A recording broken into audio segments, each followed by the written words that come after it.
So it's been a while since we've had an iteration into this series. I'm curious, do I have to have played the first Rage, or do I need a refresher course before I go into Rage 2? No. We've engineered everything in Rage 2 for people who have not played Rage 1. From the story, you play as somebody different. You play as a character named Walker. Come back soon, Walker. From the way the world works to gunplay to everything, Rage 2 stands on its own.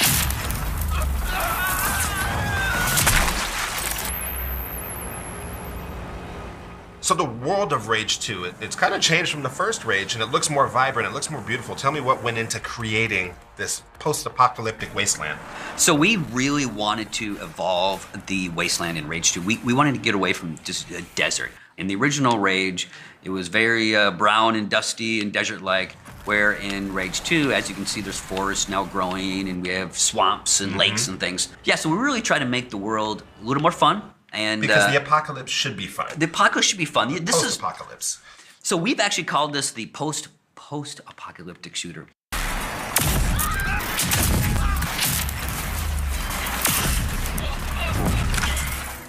Those worlds, of course, are immensely beautiful, but they're active, they're dynamic. What have you guys put into Rage 2 to make that world really feel alive and to change your kind of playing experience?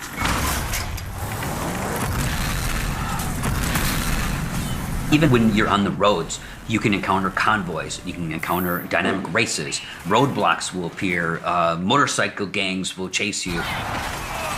And then we also have things that are more than just your linear missions, where we have Mutant Bash TV, where it's a game show where you kill mutants, and of course a whole racetrack. So we really tried to make the world dynamic and to pack it full of fun things to do. All right, well, obviously there's a ton of different environments in this world. There are a ton of different vehicles, but there's one thing that I expect from it, and that's a ton of different weapons, and also a ton of different abilities. So I'm gonna ask you two things here. Tell me about the weapons, that's the easy question. The hard question, and there's only one right answer, is there a BFG hiding somewhere in this game? Yes. Rage 2 does have a BFG 9000. It would not be an id Software game, in my opinion, if we did not have a BFG. And of course, our other weapons are everything you expect, from shotguns to machine guns to sci-fi weapons like, the hyper cannon, which is like a railgun. And then, of course, the active abilities, slam and shatter and vortex grenade. You have successfully installed ID accession, slam. Here you can see I can use my slam. That's one of my favorite abilities. If you look in the lower left corner of the screen, you can see I have four kind of nanotrite abilities that I can use. The shatter, where I can send enemies flying. Okay. I have a vortex grenade. I can throw that down, and I can jump up the air with that. And I can, of course, throw down a barrier. Using those with the cool weapons, you can really add a lot of variety and your own kind of style to the combat.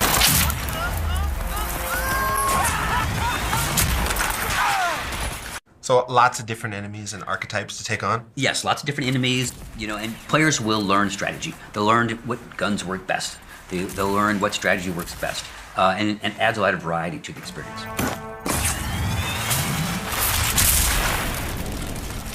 All right, Tim, when I pick up my copy of Rage 2, I want to know what's the first thing that I need to seek out? What's the first thing that I should find?